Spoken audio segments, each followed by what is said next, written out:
Welcome to episode 59 of Talking Prisoner. Before we start, I'd like to begin acknowledging the traditional owners of the land on which we meet today and pay my respects to elders past and present. Now, my next guest's life is very hard to summarize into a couple of sentences, but I'll give it a go. In 1989, she was imprisoned for drug trafficking for 6 years in Boggo Road Jail in Queensland. She also witnessed the only murder inside an Australian women's prison and was also stabbed herself during the incident. She lost almost everything: her marriage, home, and children. My guest is also a human rights activist, and in 2003, she was awarded the Order of Australia Medal for services to the community for working with women in prison. Now, in 2007, my guest was admitted to the legal profession by the Supreme Court of Queensland. Unheard of with someone with a conviction, and now has her own law firm and is the CEO of Sisters Inside. Welcome, Debbie Kilroy. I could go on so much more. What a life. Yeah, thanks, Matt. And thanks for having me. And I know that we're in two different places in this country called Australia. So I'd also like to acknowledge that I'm here at Magajan and pay my respects to elders past and present, the Turrbal and Yagara peoples here on this land. Stolen land. Yeah. Now, before we start, you've had the most extraordinary life, and most people just would have given up. Where does your determination come from? I mean, it's phenomenal. Yeah, it's an interesting question, that, because I get asked that a lot. Like, and actually, we were talking about it just yesterday at work, and because it's just that it's my life. Like, I can't imagine any other life that I would live, because, and what I do daily now, it's about for the women and the girls that are left behind. You know, like in your intro there, you know, you start by 1989 convicted of drug trafficking, but 50 years ago, 5 decades ago, I was that 13-year-old child put in a children's prison for truanting school. That's where it all started. And so I was in and out of the children's prison until I was 17, then was put in Boger Road as a 17-year-old child. And yeah, and then, you know, by 89. But I mean, that's 5 decades ago. So I've been fighting injustices. Well, I think even before that, like I was always, they labelled me as the troubled child that would always ask the question why at school. You know, the boys could climb up the tree, the girls couldn't. And when we did, we'd get the strap, 6 of us, the leather strap, you know what I mean? So I was always that child pushing and questioning adults who were never consistent with their actions. And yeah, I'm still doing it now in my 60s, and I will no doubt do that till the day I die. Now you mentioned that you were at the age of 13, you're in this youth justice. Now, I just actually read up on it a few days ago. It was called the Wilson Youth Hospital at Windsor, a state government-run institution that opened in 1961. Now, it said it accommodated troublemakers and emotionally disturbed children. And in 1971, a section was added to the hospital to accommodate girls aged 12 to 16. Girls were often held for not committing offences, but for being emotionally disturbed. I mean, yeah, that was us. So that was the label, right? Emotionally disturbed. So yeah, so for me and the most of the girls, if not all the girls, now that I think about it, we never went to court. We were never charged with, you know, so-called criminal offences. We were actually put in there under the legislation as troublemakers for our care and protection, et cetera, et cetera. And it was the psychiatrist that could make the decision about how long we stayed, when we would get out, right? So it was the most bizarre system that the power was handed over to psychiatrists, which also, you know, shows us and exposes us still till today's date about how much power psychiatrists do have in our lives, which is highly dangerous in many ways, because you can't appeal that person's decision. It's accepted, and we as children, you know, were locked up. And the other thing that they used to do was, you know, they made us go to a gynecologist every Friday to be internally inspected and checked to be allowed to swim in their fucking pool. So, you know, it was, and that was sexual assault, right? And so a lot of us, we the way that we would resist that was to climb the fence around the pool and jump in the pool and refused to get out, because really that what they were saying is we were uncontrollable and we were filthy, right? And that needed to be internally inspected. And it, it just it's so gross, just, and the abuse of the state, and that continues today. Not in that form, but in the form of strip searching, right? That's one of the campaigns we've been running for decades, is to end sexual assault by the state in the form of strip searching of women and girls in any form of prisons. Yeah. Wow. And you said in an interview that I listened to that, your parents at the time were like going on the advice of professionals back then. And I mean, there's still probably parents that go on advice of professionals. Is that a dangerous thing to do as a parent? Very dangerous, because it happens in Aboriginal communities. It happens in communities where people are living impoverished, right? And that was our community where I lived. It was in a dead end street. There was us, as well as some other white families that were very poor, and then Aboriginal families, and we all grew up together. And so we were like the target of the state that would come in and remove us and lock us up. And then in the 70s too, when I was first put in the children's prison, it was when they opened in the Queensland Police Force the Juvenile Aid Bureau, and they had social workers, who had academic qualifications, a Bachelor of Social Work, a degree, that actually would convince parents to remove us as children and put us in Wilson, we called it, to be assessed. And that's what, my mum and dad weren't educated people. They didn't go to school, they had the bare minimum, and they worked hard, but they trusted the authorities, like most people do, trust authorities. And so I learned very quickly to not trust authorities, because what authorities did was actually perpetrate a lot of violence. I grew up in a family that was loving and caring, and there was no violence in my family.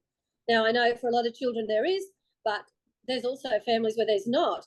And my experience of violence was when I was taken by the state and put into Wilson, the children's prison. That's where I experienced the violence, physical and sexual violence, not at home. And and there's this belief in our communities that those that are poor or Aboriginal are the ones that actually perpetrate the violence, where it's actually not. It's actually those that are quite privileged and rich and have qualifications and the power of the state that actually perpetrate state violence against us. Wow, that's unbelievable. And again, I listened to a few of your interviews and podcasts that you've done, and it was a very traumatic time for you in that justice centre.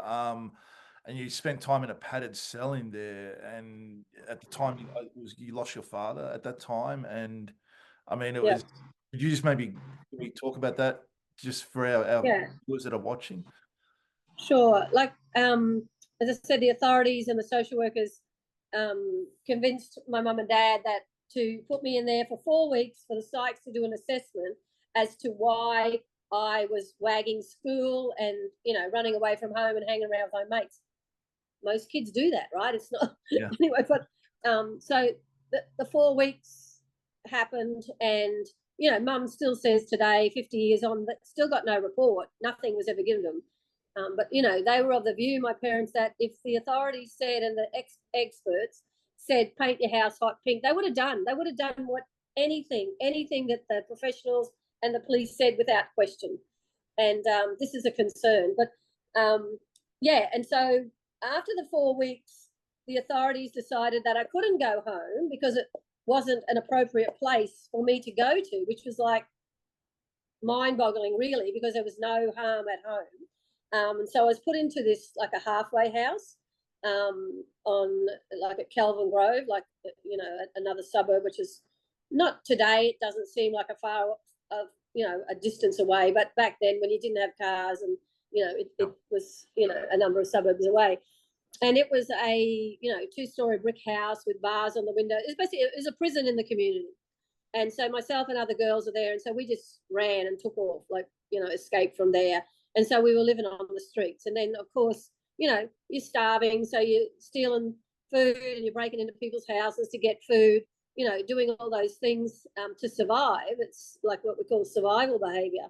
And so then I was actually put in. And so I was in and out. then of Wilson until I was 17, and Oh, that so long until you're 17. Wow.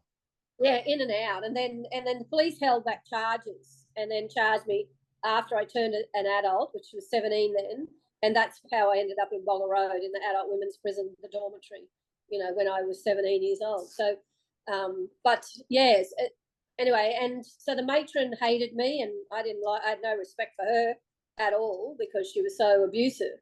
But they would lock me up. Police would take me there. They would pick me up and take me to the prison, and I would refuse to. I would resist.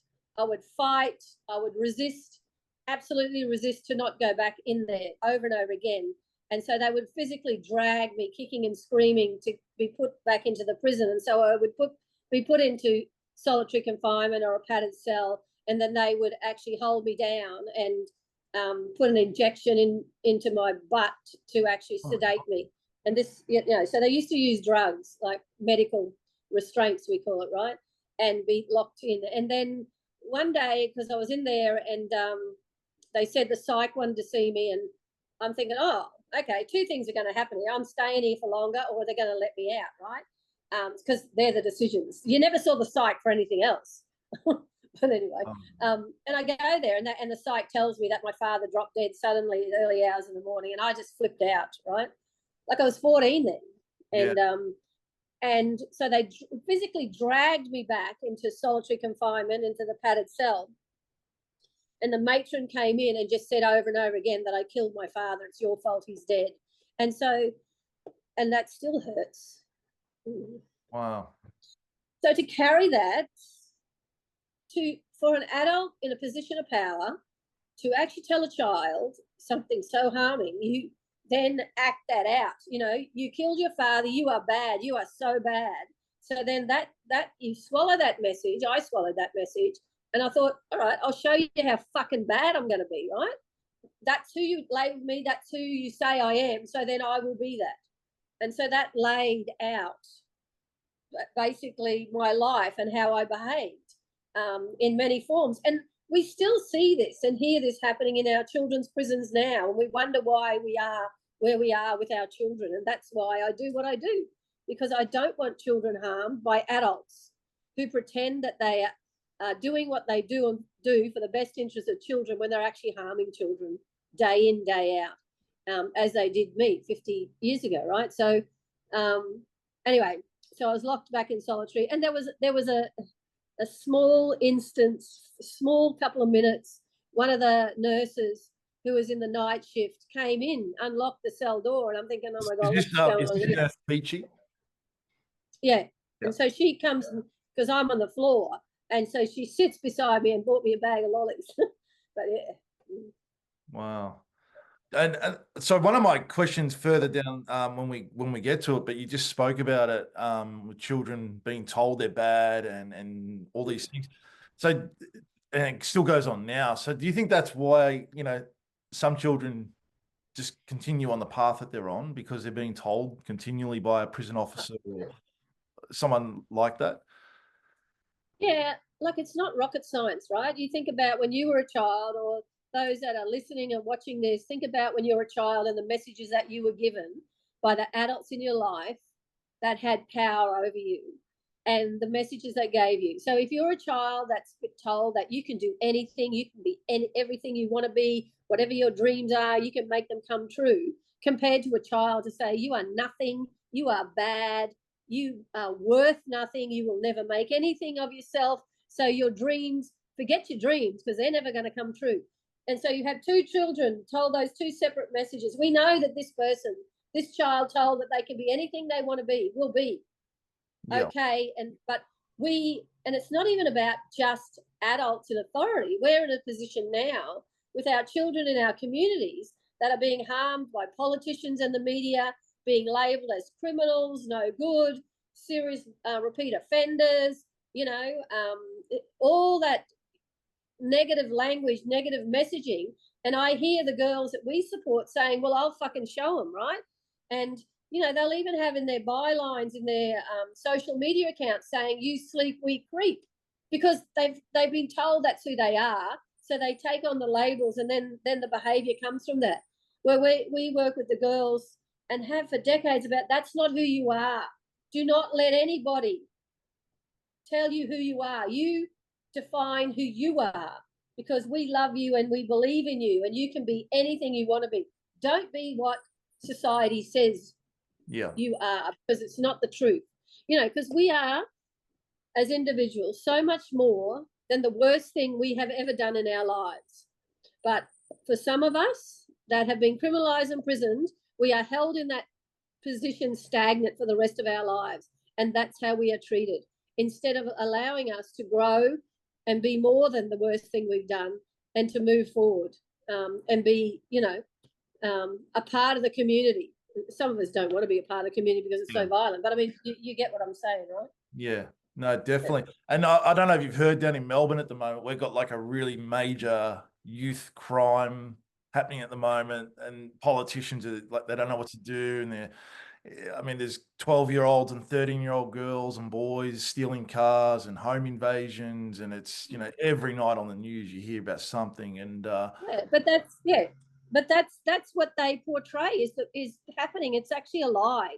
If you look at the stats, it's not true. They're saying the same thing here in this jurisdiction, when we have the lowest crime rate ever in this state. But every day on the news, on the radio, on the printed page, in social media, that youth crime, victims. But the children are victims of crime. When does victims of horrific crime, when does that matter? And it's not us and them. We've got to stop believing this. We've got to stop targeting and using children for these people in power to maintain votes and stay in power, because they are not there in the best interest, not only for children, but for any of us. You know, I don't want anyone to be harmed, but I see it out in public, the harm that's perpetrated against children day in, day out. And they know that, because what's happening is we've become a society where we value property over our children or over other human beings. You know, property comes and goes. People don't. Like, why are we prioritizing and valuing property over our children? I get it. It's an inconvenience that your car's stolen. I get all those things. I've had things taken. I've had my house broken into too. But I'm not screaming to hang those people from the rafters by their throat, but some are. And it's got to the point because that's been fed by media and politicians. And, you know, we have the same political debate here at the moment because we've got an election coming up. And it's like the race to the bottom of the law and order barrel, who can be the most draconian, who can harm children the most. You know, they're building a new prison for children here. One of them that they allocated, I don't know, about $630-something million, and that's blown out to $960 million. So nearly $1 billion to build about 112 cages for children, which works out about, like they worked it out, $8.77 million per cage. Now, if you gave $8.77 million to every child and their family, you would never see them again. Never see them again. But no, what we're doing is bolstering up the prison industrial complex, and that prison industrial complex needs children to be fed in for jobs, for whipping, for political point votes, for all of those things. But we're talking about children, and what we're doing, I can see, I've been around long enough, that we are going to see the most violent children in the next decade than we have ever seen in our lives when they're adults, because the way that we're treating them. This is a fundamental fail, and it's scary to watch. It's scary for the children, and it's scary for anyone that's going to be in the path of this mayhem when it comes, because that's what they're doing. This is not about best interests of children, and it never has been for the 50 years that I'm aware of. Nothing's changed. It's the same, other than the expansion, the net widening, more children captured. And we target. It's about fundamental racial gendered violence, the attack on children by police, courts, cages. You know, it's Aboriginal children who are being thrown into cages, and that's okay because of the fundamental racism in this country, that people don't give a shit because their car's worth more than a child's life. Yeah. You know, we've got it wrong in our community. We can never have community safety by continuing down this road that we're on. Wow. I mean, the money the government wastes on things is just, I mean, we have these conversations all the time. I mean, just down here in Melbourne, the Burnley tunnel that we've got, they spent $12 million just on having lights installed that move along to keep traffic flowing. That's like $12 million. It's absolutely crazy what they waste money on. It's yeah. And so, not building affordable housing, right? And yeah, that's the other issue. So the things that they say that, you know, it's fine for people to be homeless, living on the street, in parks, in tents, because they don't build housing, but they'll go and build a prison for nearly $1 billion. That's just to build it, not to run it. It's going to cost hundreds of millions to run every year, where that money could be used. We are a resource-rich country where we could end poverty pretty well much overnight. Yeah. But politicians and bureaucrats make choices every day in their jobs to not do that. You know, we could introduce a guaranteed livable income for everybody in this country, which would actually bring everybody out of poverty and to live a life that they want, that brings them joy, right? Not harm. But we refuse to do that because of the racial capitalism world that we live in. The haves and the have-nots. You know, the billionaires control, you know, the politicians, the votes, the power, and it serves their purpose. And I always find that interesting, because I go, you know, I'm thinking, God, like if I get to my deathbed, if I, you know, literally get to my deathbed and not die for some other reason, but I'm thinking, I wouldn't be thinking, damn, I wish I had another car. I wish I had, you know, $1 million in the bank. I actually want my family, my children, my friends, my community around me. You know, I don't want to be isolated, that isolated person in bed. Property does not bring you happiness. And these are the messages of racial capitalism that people have swallowed, which is wrong, because it actually depletes and erodes our communities away to the point where we're throwing children away into cages. Like, it just makes no sense to me at all. yeah. You know, maybe I'm the weird one. I don't know, because I think like this. No. I don't know. Would you ever run for politics? Would you ever get No. You do a great job. Have you seen what they do to people who speak out in political parties or even as independents? Yeah. It's a system that actually fails us all. And I get it. There's people in there that chip away. You know, I think I love Lydia Thorpe, who just keeps going at it. And oh my God, she just gets attacked from every angle, and even from her own community, which is very sad, about that she's a lunatic, she's out of control. You know, I've heard other politicians say she's an activist, she shouldn't be in Parliament, because you should be able to just follow the rules and do as you're told. It's like, oh my God, fuck the rules. Seriously, the rules are wrong. The rules are there also to be broken. The rules must not drive, because the rules have been made by powerful people to contain us all. We've got to keep pushing out and back at these so-called rules that silence and invisibilize us. Yeah. Wow. Can we just go back to in the 80s? Your husband's legendary fullback, Smoking Joe. Now, in 1988, he played his first ever Brisbane Broncos match, as well as State of Origin. He was nicknamed Smoking Joe because of his great speed on the football field. Now, 1983. Can we just go back to that period when you ended up with your drug trafficking charge? Oh yeah. So look, you know, like I said, I've already talked about being criminalised and put in a children's prison, and that, you know, I wasn't going to school. We never went to school in there. Anyway, and so then, you know, met up with Joe. Joe grew up in an orphanage. His mum was killed when he was 2.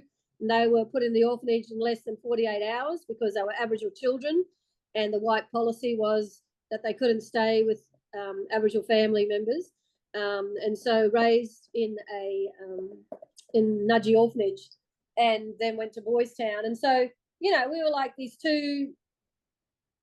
We were institutionalized children, right? And so, and being horrifically violated by the state in many ways and forms. And so we got together and, you know, have children, etc., and still together today. He's not that fast these days, but your body takes a beating at that high level, you know, of being a sports person like that. But Yeah, and so, you know, like it's on the record, like it wasn't just Joe. Everyone smokes dope, like, and everyone smokes dope now legally, right? You get a prescription. So the things that were happening back then, if they were legal, we would never have gone to prison, right? Because you get a prescription. And so yeah, but so, you know, just in a simplistic way of thinking, it's like, all right, Joe likes to smoke a bit of dope. I'll sell a bit of dope. You know, to make the money, so he smokes the dope for free, right? So it's about thinking about how do you get a commodity that actually doesn't cost you in that sense, right? Anyway, and yeah, and so, you know, we were done for drug trafficking in 88, arrested, and then and in 88 I was arrested for drug trafficking in Schedule 1 drugs, which I never did do at all. But and that was a mandatory life sentence at that time, because the Drug Misuse Act in 1986 that Bjelke Petersen, that mob, put in to get the big drug traffickers. They didn't. They just got people, drug users on the street, and a lot was sentenced to life imprisonment. And that's what I was looking at. But typical in the court system, deals were done on the day that we were going to trial, because I was pleading not guilty to that, because I wasn't guilty for that. But basically they wanted Joe to plead guilty, and they would drop the life imprisonment offence on me, which they did. He pleaded guilty, and yeah. And did you have a lawyer as well at the time, or? Yeah, we had lawyers from the same law firm, which I know now as a lawyer is a massive conflict of interest. Should never have happened. But no one told us about that, right? Because basically the law firm was looking after Joe, because he was the Bronco, he's the sportsman, you know, that everyone loved, and I was, you know, the girl that was, you know, in and out of children's prisons and led him astray. I was the bad woman, right? The bad wife that led poor Joe Kilroy astray. Right? Anyway, but you know, that's how these things are, you know, reported in that sense and played out about, you know. Anyway, but yeah, and so he was sentenced to 3 years, and I was sentenced to 6 years. So, and you know, if we see that still today, that women get sentenced to longer terms of imprisonment than actually their co-accused, their husbands or their partners. Like, women are still punished more than men, because, you know, when we go against society, being the woman, the bad or the mad woman, you know, we're actually punished more in the courts. So yeah, so that happened in 89. Yep.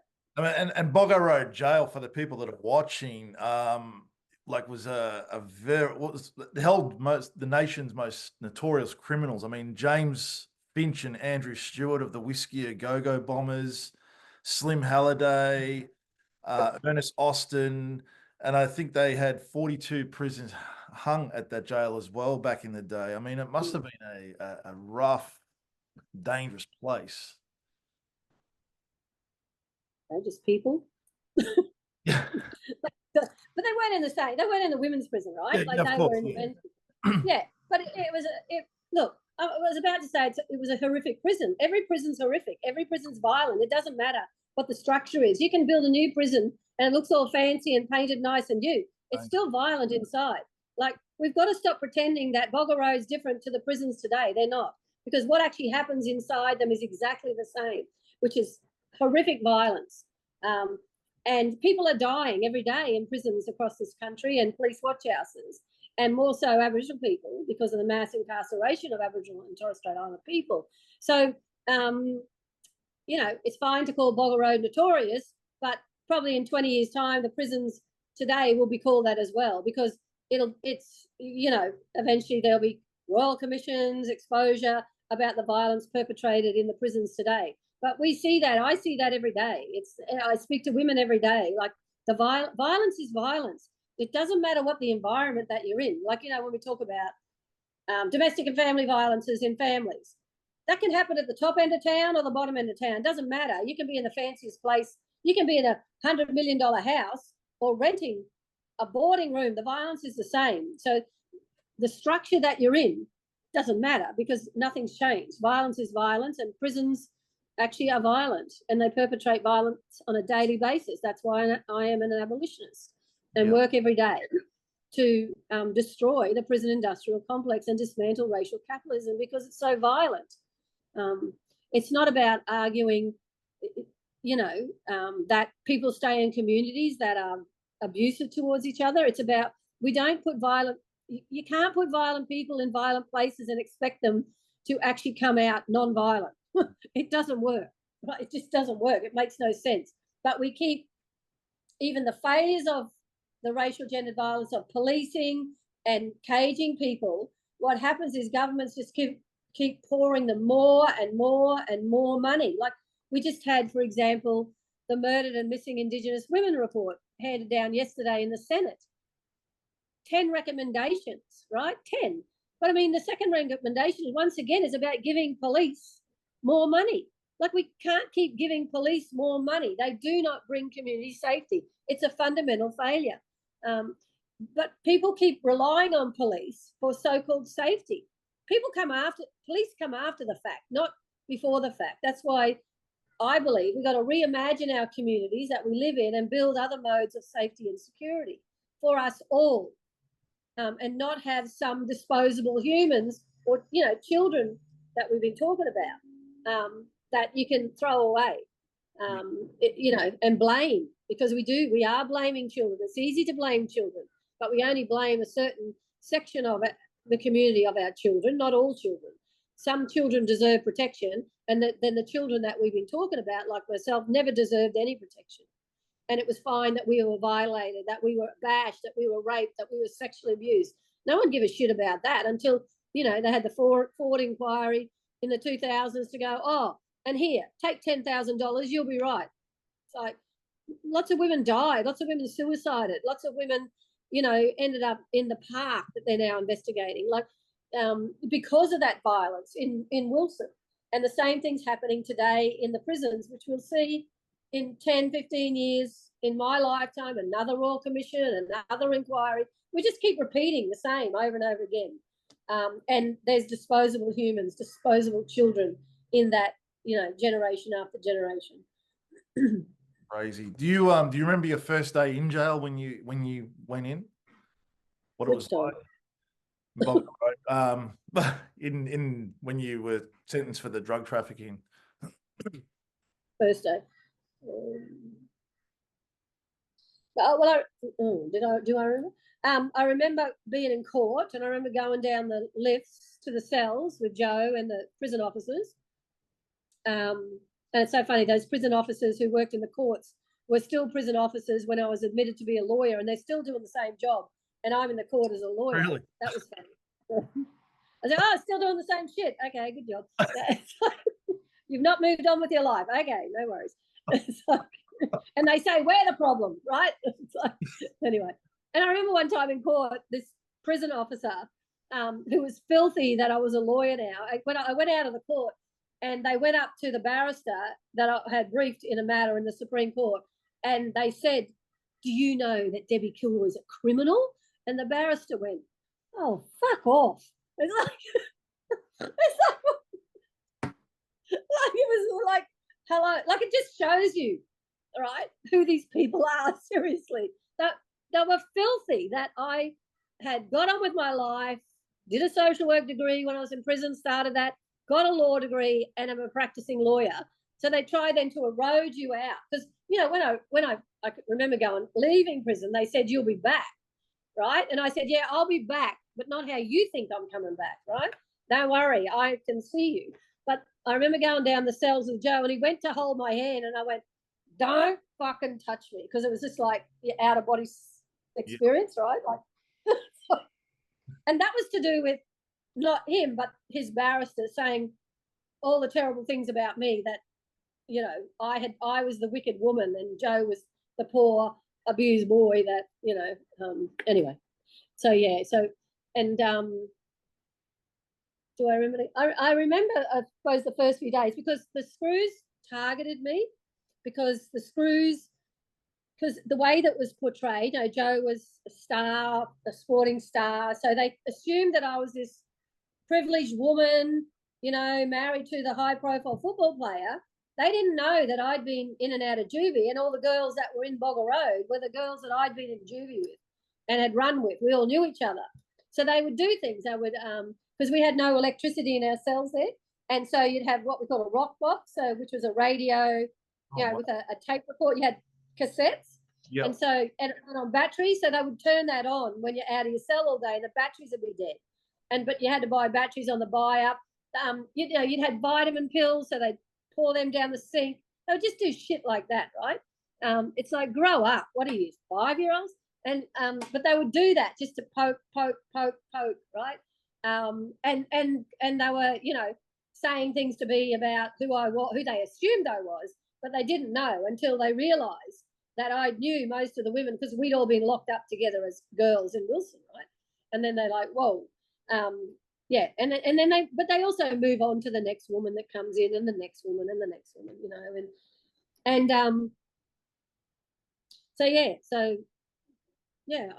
I can't actually remember being taken from the court to Boggo Road. Yeah. I don't know why. I just, your memory, it's weird. Some things you remember, some things you don't as the decades go on. But yeah. Yeah, no, I understand. It wasn't like Wilson. It wasn't like Wilson, where I would physically get dragged out of the paddy wagon or the police car by police, and like physically dragged. And over the years, because I would go in and out of there was this old orderly called Robbo, and he was a darling. And so what they used to do when they would pick me up and they were taking me there, they would call Robbo, even if he was on his days off. And shit, what happened here? Are you still there? Sorry. Someone just rang on phone. Yeah, and they would ask him to come in to Wilson to be there when I'd come through the gates in the lockdown section. And then he'd get into the back of the divvy wagon and I'll be like, oh, Robbo, fuck off! Like, because I'm ready for the resistance, right? And he'd go, come on. It's like, because I wouldn't do it to him. So I would get out calmly and go in, right? So they figured out how to diffuse my resistance, because they knew that I wouldn't lash out at him. So, yeah. Wow. But Bogger Road was different. Like, because Bogger Road, because I had prepared myself, because I got bail. I was out on $150,000 cash bail. Back then, $150,000. Yeah, I was like Ronald Briggs. Big, anyway. Oh, yeah, I am. Big criminal me. Yeah, and I think Joe's was 10,000 bail. But I was preparing myself. Like, I've done prison. I did it. And it's like, that wasn't what was scaring me. It was about children. My children, I had to ensure that they were going to be okay and looked after. I didn't want them taken by the state. And it was about making a plan in my mind, because I'm a practical person. So I had to work out in my mind how I was going to do this life sentence. And it's really interesting about this criminal punishment system, how people like myself and others every day show up to court to get locked up. We don't run away. Like, do you know what I mean? Like, it's an interesting concept, how we accept what's going to happen to us. And some of us accept it better than others in a sense of survival, like how to prepare. So I do a lot of that work with women and girls about preparing yourself to go in to prison and how to survive and get out. But I was doing the practical, thinking about how am I going to do this. So one of the things was, is when I get in, I'm going to get an education. Yep. So, right, don't waste your time. Because when I was in Wilson, I would be locked up in solitary all the time, would be medically sedated and restrained. You know what I mean? It was awful. And I would just focus on escaping, and lashing out, and resisting in any way I could as a child, against the people there and the whole prison system. But so it's like, okay, I'm going to get an education. So when I go there, I go see the education officer and said, I want to do education. He goes, oh, what's your hurry? You're here for a long time, go away. So he's like dismissive. It's like, okay. It was really weird. But then after Debbie was murdered, all the management was sacked and moved on. And then there was people that came in. We just talk about that for the viewers that are watching that don't know about Stormy and Debbie. Is that okay? You could tell us about that, or? Yeah. So, well, I was sentenced in, I think it was 25th of October, 1989. So deals were done. I didn't get the life imprisonment. I got the 6 years. And I go in there, and so that's late October. For marijuana, we're talking. I got 4 years for trafficking marijuana, and then I was in a room with Joe's sister's husband at the time, and he was trafficking heroin, Schedule 1 drug, and I was just in a lounge room, and he had passed a bag of heroin to another person, and I was just sitting there, had nothing to do with it, and I was charged for 4 supplies because I was in the room, so it's like party offences. Wow. So I got 2 years on top to run cumulative on the 4, which brought to 6, and the other 3 possession charges, sorry, not supply charges, 4 possession charges. The other 3 ran concurrent, and because they also found some money at home too. So yeah. Yeah. But so, you know, so it was 4 and 2, and the others run, the other 3, 2 years ran concurrent. Because when I got sentenced and they went 6 and then 2, 4 2s, I'm thinking, fuck, that's longer than a life sentence, because life sentence for parole was 13 years, 9 months, and that added to 14 years. But then, it was, one was cumulative and not the 3 concurrent. But anyway, and then, like I said, because I knew all the women, and the prison was, you know, the matron at the time, though she was called matron, was not running the prison and complying with the laws, right? So men were getting leave of absence at Boggo Road. Men were getting all their rights as per the law, and we weren't. So myself and other women would lobby the matron, and then she threatened us with mutiny, because I called a big meeting of everybody in the prison. And in them days, there was 100 women, right? So we'd go into the library and had a meeting with her. She came, and because we, you know, went and challenged her about not complying with the law, that we're not getting leave of absences, you know, release to work, etc., all those things, she threatened us with mutiny. Anyway, and then January 7th is when Debbie was murdered. So, and Debbie then, was your friend in Bogger Road. Yeah. It was on a Sunday afternoon. So, and Debbie on the weekend, she was going for bail on the Monday, the day after, which she would have got bail because she was on remand. And she on the weekends, on the Sunday, she would go to her cell to have a, you know, for the afternoon on Sunday. She wouldn't come out. She'd go in after lunch and come out for dinner. And, you know, she just put her head down on the table down in the kitchen area, dining area, and said, you know, I could feel like I could sleep forever. And the next minute, 2 of the women came from behind and grabbed us both. I was bigger, there were those plastic molded chairs, and I could get out of the chair. And I literally got out of the chair, picked it up, and hit Storm over the back, who was stabbing Debbie over her back. And Debbie was quite small. And and Storm had blacked out. It really didn't know what the hell she was doing. Like, it's just, yeah, it was amazing. It was weird to watch. And then when I hit her over the back with the chair, she sort of come to and stopped, and then ran, and then they were barbecue forks that they'd sharpened. They'd sharpened in their cells with a sharpening stone, and the prison officers knew that they were doing it and didn't take it, didn't do anything. So they knew that was going on. And so then the barbecue forks were given to other women who I watched then run, and I saw where they threw them away to dispose of them, but not many places to throw away in a prison, right? But anyway, and the alarms are going off, and you know that, and then they took Debbie in an ambulance and me in an ambulance, and you know, we end up at the PA hospital. Like, I was hit twice in the ribs on my side, but the forks hit my ribs. Wow. They did want to open me up to see if the forks had hit any organs, and I said, I'm not. Fuck that! I just want to go to Debbie. Where's Debbie? You know, and so yeah. But then that's when they came, and I remember having the needle in you know, the drip in my arm, and the prison officers grabbing my hand because she's distressed, and oh my God, it was like she was shoving the needle up my arm. I was in agony, and she said to me, I need to tell you Debbie's died. And yeah, she fell off the trolley and died. So even the treatment in the hospital of us, because we were prisoners, right? Yeah. And I never really knew no one told me why she died. Like, you know, yes, she was stabbed multiple times, but what was it? Because she fell off the trolley, right? Going to be operated on. It's like, you know, you can't even put the sides up of the bed. You let her fall off. And so what did she actually die? Because I remember months later, I went to the nurses in the medical centre at Bogger Road and said, it was late one night because we used to get locked down at 9 and it was quiet. And I went, like at 8:30 or whatever after medication and said, can you fucking tell me how Debbie actually died? Like, I want to know what the medical reason was. And it's because, the barbecue forks had hit her heart, but when she fell off the trolley, the blood burst.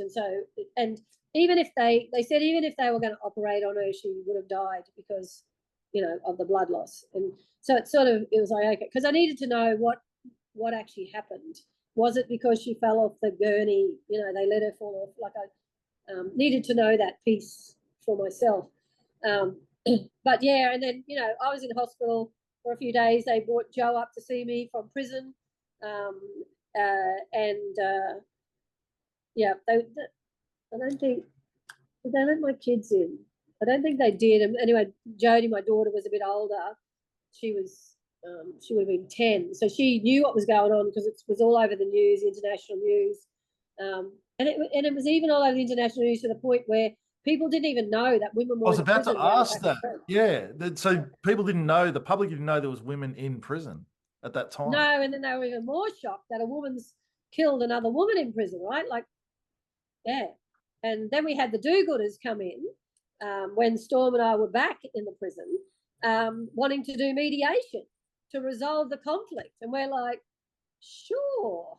Do you know what I mean? Like, are you kidding me? You're going to bring us to the chapel together to do some conflict resolution. Are you out of your mind? But at that time, we were also heightened that it had to be payback. Absolutely had to be payback. Storm and the other women had to be paid back for what they did to Debbie and to me. And so, allegedly there was knives went missing from the kitchen. Storm and the others were up in the chapel and they were told us to come up because they're going to do these outsiders, these do-gooders, never been in a prison, going to run conflict resolution for a fucking murder in a prison. Are you kidding me? Anyway, it's only this one old screw. We used to call him Ninja Turtle, because on family days he'd dress up like Ninja Turtle for the kids, and then other women who didn't have children would dress up as the turtles as well for the children for family day. And because Ninja Turtles were a big thing for our kids then. And he goes, because he's at the door of the chapel, he goes, where the fuck are you going? Going here for conflict resolution. He said, we fucked as I get. And he wouldn't let us in. And because if we went in there, it probably would have been a blood bath that day. But I mean, these stupid people and they're still so stupid people today that have never been in a prison, that come in and think they know what the hell's going on, and they have no idea at all where they could actually get someone killed. And that's why when we talk about, you need to have those of us that have an analysis around the violence of the prison industrial complex at the table to talk about issues for us in prison, those that are formerly incarcerated. You can't read a book. You can't go to university, get a degree to understand the culture of prison because it's never taught, because they're not going to teach you about the violence inside prison. They're going to pretend that it's rehabilitated, we're getting reformed, all the R's, which is an absolute lie.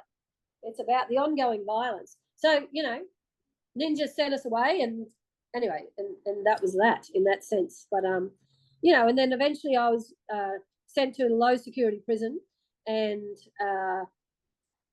got parole. And then, I said to the women, because after Debbie's murder, things shifted too. There was a new manager, new education officer, recreation officer, and Gabriel, who was the education officer, really believed in education.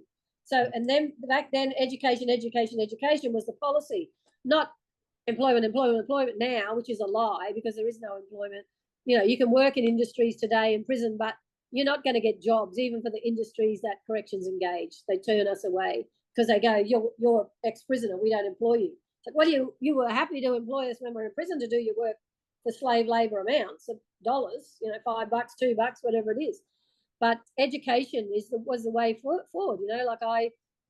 Gabriel went because I couldn't get out. I was high security classification and argued with the University of Queensland to get me to enrol into a social work degree because they didn't want me, and Gabriel flipped their handbook and argued with the social work values and they had to accept me, Wow. And so the deputy dean of that social work degree followed everything, marked everything I did because they didn't want me there. And, anyway, they've given me awards and everything since, and, they're happy. They use me now as how they want to use me, but I mean, that's fine. But I mean, yeah, so interesting times, because employment is fundamentally the only way that gives us more choices in our lives. It's not the form of doing their slave labour, so-called employment, and getting a job. Because if you don't have the education at the end of the day, if you still can't read and write, you're not going to get a job out here, at all. Maybe menial, but I mean, now we have blue card, working with children checks where we can't get blue cards. We fight every day in the Queensland Civil and Administrative Tribunal for women to get their blue cards to work. And we've had a 100% success rate, which has been great. But I mean, it takes 18 months or 2 years to get there, and women can't be employed in jobs that they want to be employed in, where jobs are available, until they get a blue card. So, they're living in poverty, and sometimes, end up doing things, survival type behaviour, stealing food or whatever, and end up back inside. Like, it's just a vicious circle. We don't target, or we don't support children in the first instance, and then when they're criminalised and in prison, and adults in and out of prison, we do nothing. Like, this whole myth and lie and marketing around reform, rehabilitation, recidivism is actually the prison industrial complex language that they use to market that, and to make us feel hyper-responsible, individually hyper-responsible for ourselves and our failures. If I go to prison and if I'm homeless and I have mental health problems and I'm taking drugs to self-medicate the trauma, the rapes, the abuse in my life, and I haven't got a job, I haven't got income, I haven't got housing, and I go to prison, nothing happens in there. And then you're released worse psychologically and sometimes physically. No. So they blame us for that. Like, for example, corrections here have just funded an organisation, because they don't want to fund us, because they don't like us, because we speak out about them. But they've funded an organisation, $5 million a year for the next 5 years, just started 1st of July, so 7 weeks on, or whatever it is, to support every woman released in this state. Now, the way that they're doing that is they give women a cab voucher when they walk out the door. They actually, when they're in prison, they give them a list of phone numbers of housing organisations to find your own housing. There is no housing. So when women are ringing, they're told, no, no, no, and then they actually feel absolutely hyper-responsible for the failure. I can't find a home, therefore I can't get my kids back. And then, one of the women told me the other day, they ran a workshop around budgeting, but never told the women what the money is they're going to get at Centrelink to budget, so they didn't have a clue. So these are the three components predominantly that this organisation is funded to do at $5 million a year. The waste of taxpayers' money. They're not there for the best interests of women. We've already had an Aboriginal woman die in the last 7 weeks on release because of the lack of support. We were just contacted this week for another Aboriginal woman who's on an NDIS plan, asked if we could pay for her flights to get back to the community because the organisation funded is flat out. But we don't get any funding, but we'll do it because that's what we do. We're here for the women. Yeah. And so because I speak out, and Sisters Inside speaks out against the prison industrial complex, they punish us. And I know they punish it. I know they do it because I use the right to information or, legislation to get all their emails, get all their information about Sisters Inside. And for years and years, they talk about how I'm a pest and have to be shut down and do not support them, invisibilize them, and don't fund them. I've got the actual evidence. So do they make it hard for you when you go into jail to visit women and try and help them? Do they go against you? Oh, look, it's interesting because when I talk about it's about it's about head office, right?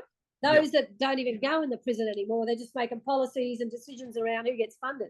Like we had a Supreme Court bail program funded for a short time by corrections, who I was iffy about getting funded. We've been doing it for free, pro bono, training up law students, since the 2000s. They wanted to jump on the bandwagon because it was 100% successful. So they funded us to do it, in all the women's prisons.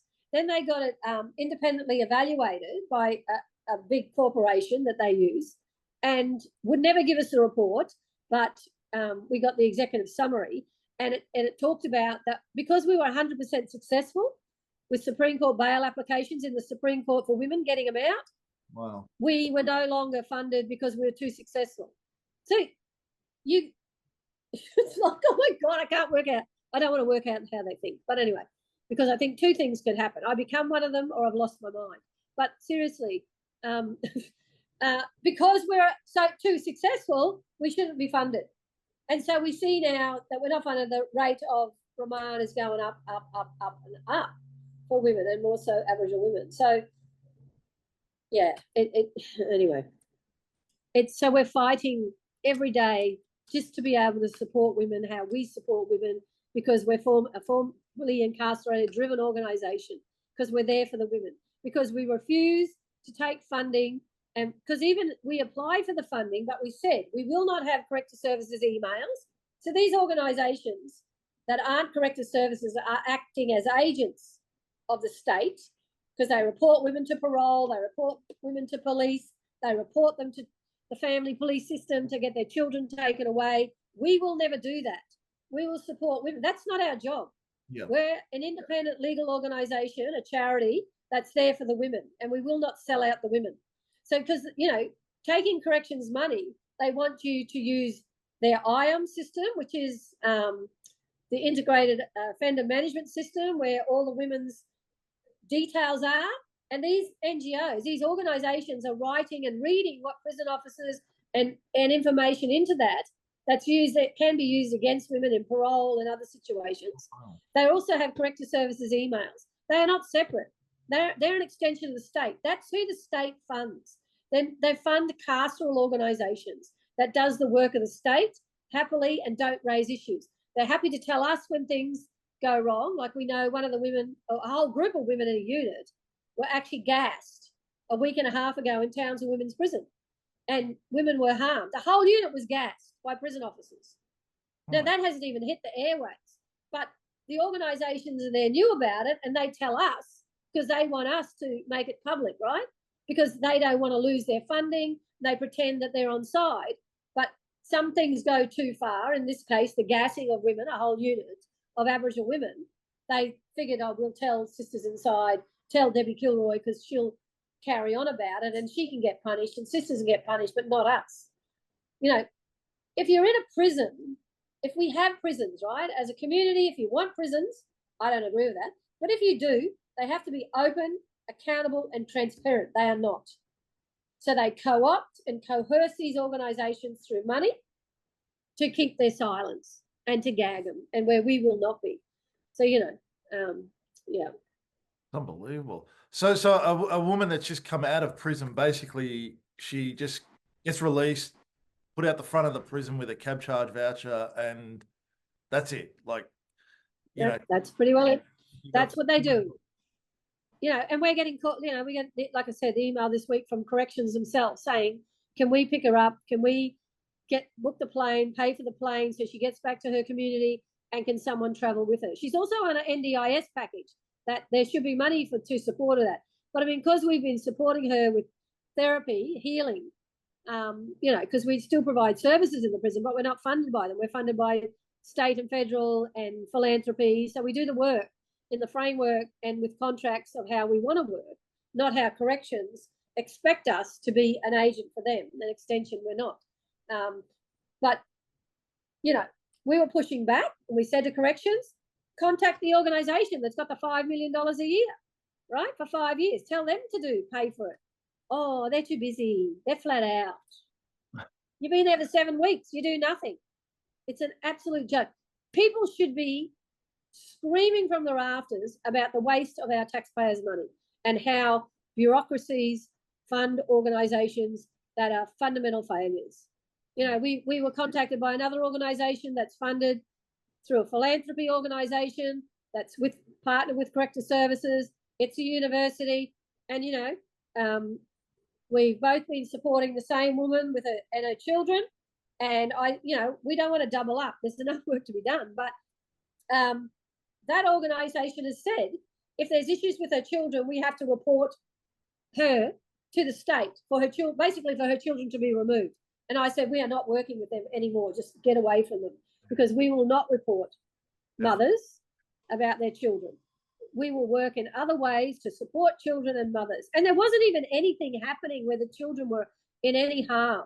It's just they're just carceral organisations that continue to use carceral strategies in regards to, you know, intervening in women's lives that are fundamentally harmful, like the state. And it's a problem. It's a massive problem across this country about who gets funded, because it's predominantly carceral NGOs that are doing the work. So you're never free from surveillance, Crazy. you know, of the state, because NGOs are doing it as well. Wow. Can we just go back to Stormy for a moment? Because I find the next part of this extraordinary. What happened next with Stormy? Yeah, is that okay? What happened? So I get out on parole, and because I said to the women, because I'll go back a bit. So after Debbie's death, new management came in, and at the time there was a Director General of Corrective Services, Keith Hamburger, who I've known forever, and still, you know, we still talk. We have a relationship, you know, Keith and I, you know, and he's still advocating, you know, to release people, stop building big prisons, etc., etc. But he had an idea. He was always a bit forward thinking than anybody else at that time, and still is in many ways. But he put together committees, because we were about 110 women at the time in prison in this state, and now we're up to nearly 1,000. So go figure how we have a fundamental failure of our prison system, but keep funding it. But anyway, he set up these committees, right? We were like the guinea pigs of women, because we're smaller numbers, to have committees of women inside the prison. So around, you know, different areas, health, visits, food, anything you could possibly think of, right? And there was a long-termers and lifers committee, and there was also a street kids committee, because a lot of us girls were in Wilson on the street and end up, you know, pipelined into the adult system. And I was like the convener, we were called, like the chairperson of that. And, you know, and because I was a long-termer, and, you know, the lifers were my mates, we were all mates, right? So we worked very closely. So when I got out, you know, that's what I said to the women, because I believe all you have in your life is your word, right? Nothing else. You're born with nothing, you die with nothing. The only thing you have is your word. So I said to the women, I'll be back. That's when the screws are like, yeah, you'll be back. It's like, yeah, not how you think. But anyway, and George, who was a general manager at that time, he was great. And so, you know, he let me back in to start doing work with the women. And yeah, and, you know, so I figured, and that's how Sisters Inside was born, right, out of those committees. And still today we have women in prison involved in Sisters Inside that are still in prison, that drive the agenda, but also, you know, are on our committee. Like we've got the last couple of years, because we fought to get the laws changed, our first formerly incarcerated Aboriginal woman is the president of Sisters Inside now. Wow. So, you know, yeah, we've been moving the laws, and we're in the process of changing our legal framework where lifers on parole in the community can be actually formal members of our committee to make decisions. We want the whole board to be formally incarcerated and or Aboriginal women, right? So because of the mass incarceration, and, you know, in regards to, you know, forward thinking about succession and you know, when I can't do what I do anymore, I suppose. So I went back in, and then I thought to myself, you know, if Sisters Inside is going to be about women, it has to be all women. It can't be all women except for Storm, because she killed my mate, right? It just can't be that. Like that's not who I am. So I knew I had to resolve the issues with Storm. And Storm was obviously still in prison, serving the life sentence inside. And so sent someone down to say to Storm, can you come up to the chapel? Debbie wants come up to the chapel for a meeting. That's right. She's like, who asked? And she said, Debbie. And Storm's like, what the fuck? Anyway. And she came up, and because the other women who are in prison, the other lifers are saying, have you lost your mind? Like, fuck, because of the harm, right? The harm of what happened, the harm where when Debbie's life was taken, all the prison officers took stress leave, paid stress leave, but some never came back. We had to stay in that prison and live in that prison and had nothing, and deal with what had happened to all of us, and the harm that was perpetrated by prison officers who didn't remove the sharpening tools and the barbecue forks, as well as, you know, what Storm did and the other women did. Like, we had to live in that and you know, try to go to sleep at night with our nightmares of maybe someone else is going to come to kill us. I don't know. You know what I mean? Like, it was hard. It was traumatic, so traumatic. Anyway, the Storm did come up, and I said, "Here, look, we're Sisters Aside starting. You and I have to sort our shit out, right, to move forward. And this is just this is just you and her at in the chapel. There's no one else. Me and her and the other lifers, right? Okay. The other women, yeah, and some women who came in with me from outside, right? And so it's like, we got to sort this shit out, and we'll sort it out here. No prison officers came to our meeting. It was us. We did it ourselves. So over the months of our meetings in the chapel, Storm, and we would have these hard conversations, but it also allowed the other women who were in the prison at the time of, you know, Debbie's death could also actually heal as well, to have the conversations. But it also, you know, for Storm, it allowed me to hear, because I knew that she blacked out, right? I knew it. I saw it. And she sort of snapped out when I hit her on the back of the chair.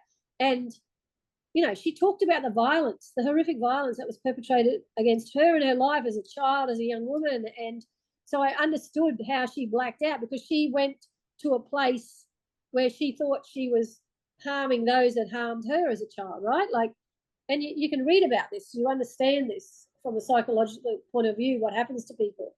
And so we resolved, we moved on. Storm became part of Sisters Inside. You know, I advocated for Storm to get out of prison on parole. She just rang me the other day. Like, we stay in touch. You know, we're mates. We've moved on. I don't need to stay in a place where I feel like I'm a victim and she's the perpetrator. It's about doing the work that actually heals. And so this is the thing about that I find what happens with the siloing of victim perpetrators, particularly how the media and politicians do it. It doesn't allow us to heal from the harm that's been, because we've all been harmed, right, in one way or another in our lives. But it doesn't allow us to take the initiative and the step forward to have those hard conversations. And they are hard, because you've got to go down that deep, dark hole into absolute blackness and don't know if you're going to come out again to have the conversations. But to be able to hear what's happened to the other person. And it's not about saying what you did was okay. What you did was fucked, right? But she's got to live with that for the rest of her life. But I also understand that she's way so much more than what she did on that day. I understand her as a whole person, a whole being, not just one action, even though it was harmful, if you know what I mean. But it's about that healing that allows me and the other women to move forward and have an understanding, so that we can pull together and then be healed together, and then be more robust against the prison system where they can't divide and conquer us anymore. But as prisons get bigger and bigger and bigger, and they're the default response now for social issues of racism, poverty, no housing, no mental health services, drug and alcohol supports, anything like that, the prison is the default response for governments and bureaucracies. You know, it's hard to get that message out and do that work on the ground, but that's what we do, Sisters Inside do, you know, to keep us together. We are not each other's enemies, you know. We are women, you know, like over the years. So Storm, we had the chief magistrate that went to prison, who I supported, you know, and that's when I was banned. Yeah, I was banned. That's when I was banned from all the prisons here, because so my biography was written, and in the biography it talked about, because I said to Storm, right, Di Finkelton's coming to prison, or she's in prison. I said, she's one of us, because everyone's going, we're going to fucking attack the because she sent a lot of people to jail, obviously. Yeah. Right. Yeah. But what did she get sent to jail for? I haven't heard this story. Sorry. What did she do? Oh, something when she was the chief magistrate. I can't even remember now. Okay. But anyway, went to the High Court, and she was, anyway, it was all appealed, and she won. But I mean, she was there for a number. She got sentenced. What did she go? I can't even remember now. This was back in the early 2000s. Sorry, I don't. That's okay. But I mean, I said to Storm and the other women, she's just like us in here. You cannot do anything. So, you know, don't harm her. But also I said to Storm, because what had actually happened is Debbie's daughter wanted to know about her mother, and she came to me when she was older, and Debbie's daughter ended up in prison. And I said to Storm, you fucking better make sure that not a hair on her head is harmed. You are responsible for her mother's death. And anyway, so because I said that, and Storm didn't, and other women didn't, they banned me from the prison, because this is in my book about Di Fingleton and, you know, talking to the women about not harming other women. The inference is made that if I can tell the women to not harm someone, I could tell them to be violent and perpetrate violence, which I've never done, right? But that's why I was banned. So they, you know, created this narrative, and I was banned from the prisons for about 5 or 6 years. Oh, wow. They banned Sisters Inside as well, but we argued, because we had contracts with government contracts, right, to provide services. So they had to let them in. They couldn't ban the staff, but they banned me. And so that's allowed a time where we really built Sisters Inside to be in other areas, courts, you know, supporting children of women that I was in prison and grandchildren with, so they're not criminalised in prison, post-release, supporting them post-release, you know, and allowed me to finish my law degree, because I wasn't in the prison all the time, right, because I was banned. So, yeah, so it is actually, they think it was a negative. It was actually a positive, because they tried to break my back and Sisters Inside back with the women. And it got to the point where, you know, someone high up in corrective services eventually contacted me and said, fuck, this didn't work. All they say is, we want Debbie Kilroy and Sisters Inside and Prisoners Legal Service, so you might as well come back in. So, okay. So, you know, because we found other ways to communicate with the women to support them and for me to maintain that connection. It's because you can't break the relationships. You know, those of us, we were girls in children's prisons that come through the adult system. You know, our relationships are like nothing else that can be formed in the community. People don't understand that, you know, and people don't understand that even if they've don't have that experience, if they've served short periods of time in prison. It's very much different if you're a long-term or in a life and about those relationships. So, you know, there's women that started Sisters Inside with me that were in the lifers and long-termers group that are still on the management committee outside that are on parole. So I'm talking 20, you know, that, you know, 1992, what's that? 2002, 30, over 30 years. These are relationships that many people have tried to sever, disrupt, dismantle, and it's never worked, because it doesn't matter where we are or who we are, we've got each other's back. And it's the same with me and Storm. You know, I have her back, she has my back still today. Maybe not on that day, January 7, 1990, but definitely now, because of the relationships that we've built. And people don't understand that they can't destroy that. Yeah, so they're very powerful, and they're long-term relationships. They're part of who you're being. It's like being part of your DNA, really. Yeah. That can never be destroyed. And corrections tried to do that. They put all their energy in to try to do that, and it didn't work. And so they just went, you know, and then they said to me, you know, can you come back to meetings? Meetings are boring without you there now. Because no one's challenging, right? They're all like, yes, sir, 3-bag full, sir, whatever. Just keep funding us. Just, you know, keep us, because we want a bit of the power. We want to sit at the table with the power, because we think we're powerful at the table of power. But can I tell you, if the LNP get in October, none of you will be sitting at the table and you have no power. So you'll have to start again, because the power that you assume you have is not real power. Yeah. It's actually you've been coerced to believe that you do have some power. But I mean, you've been gagged, silenced, and you're an extension of the state, extension of corrections, and you're acting as prison guards. You got no power, you know.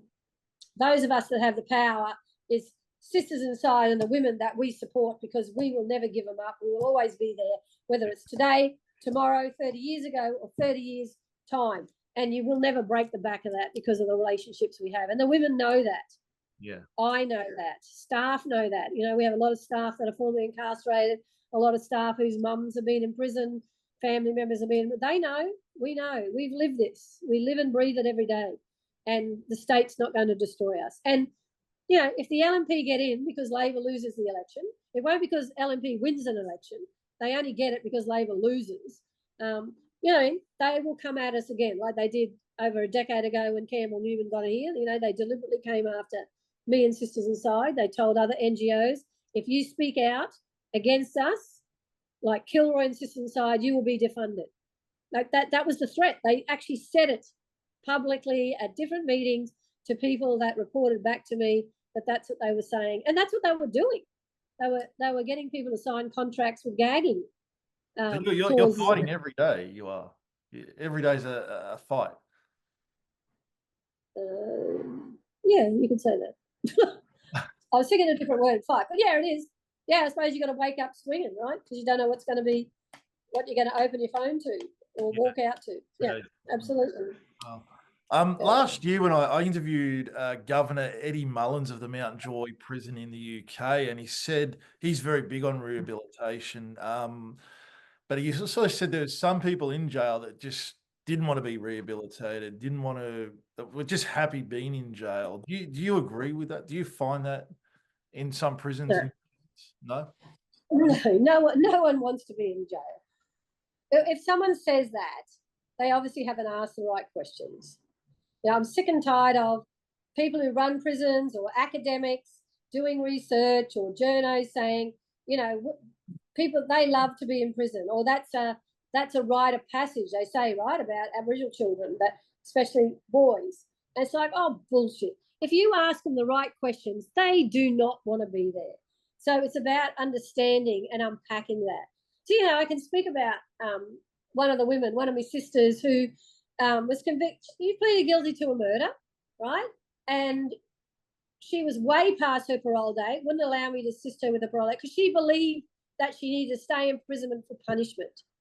And I'm like, but you punish yourself every day. You're going to do that no matter where you are, whether you're in a prison or out.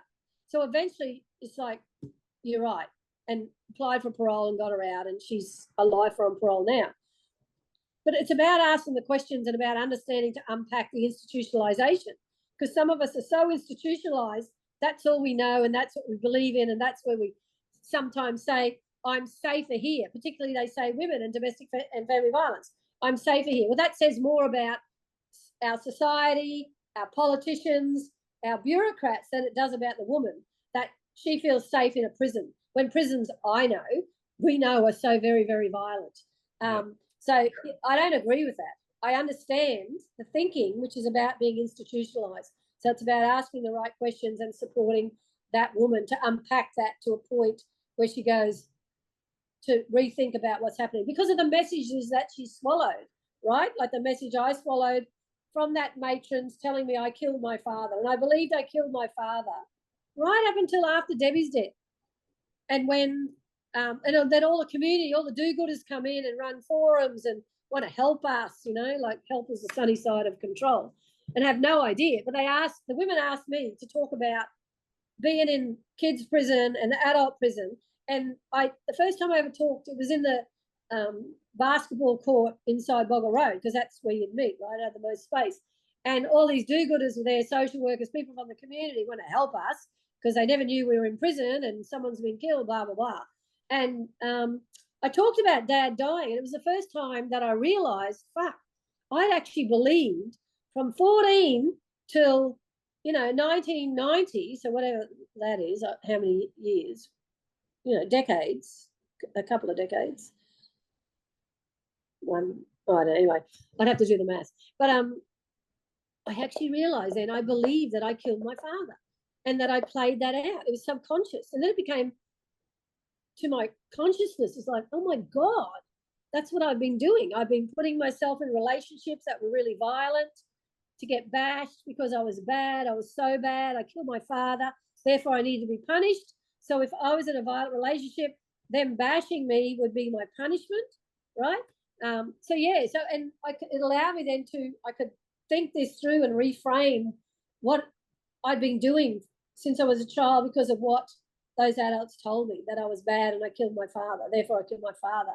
So I'll show you how bad it can get, right? But then that other part of allowing myself to be punished by violent partners in my life, right? So, yeah. When I would talk to a woman that's saying that, it's because there's a message somewhere, right?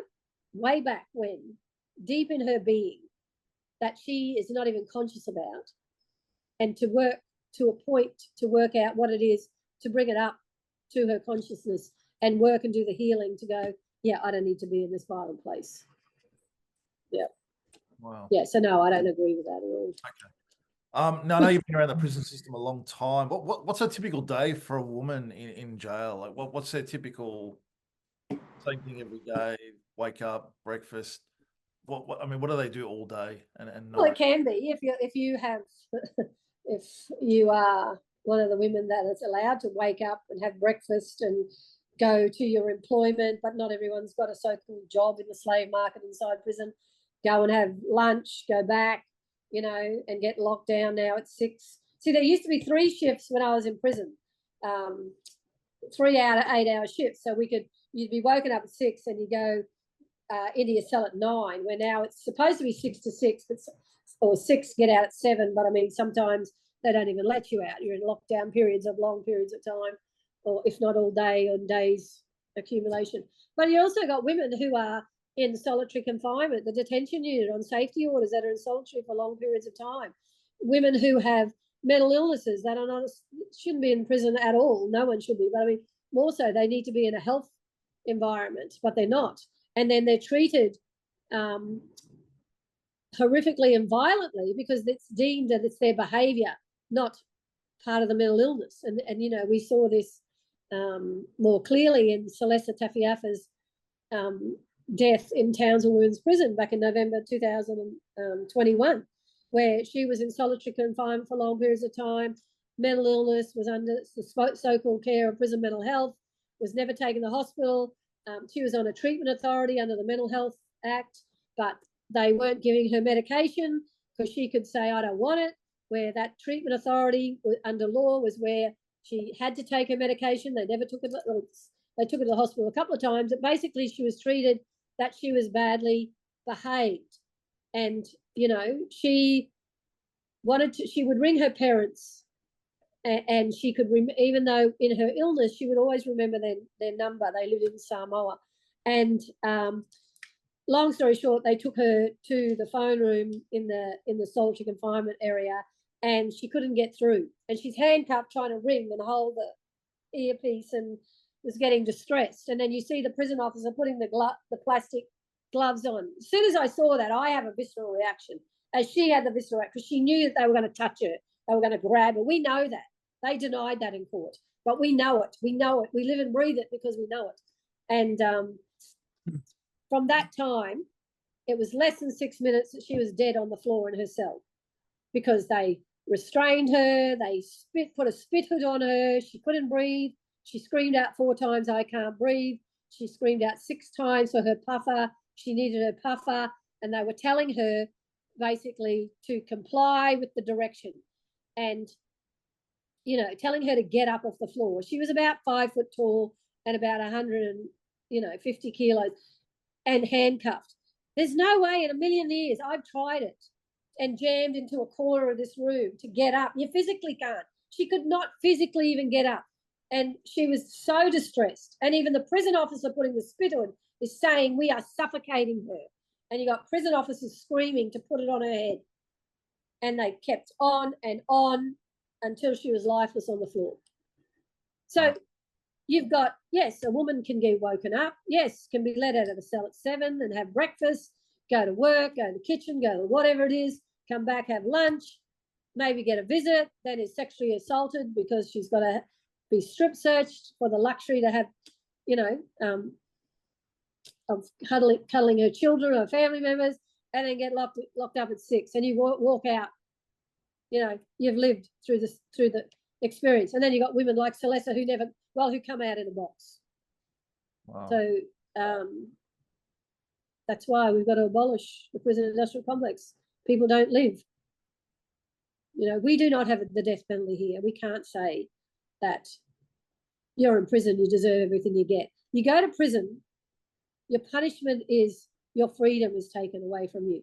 Not that the prison can actually perpetrate violence, but we now have a society where we believe that's what you go to prison for. You know, like 1990, when that happened in Boggo Road, it was all over international media.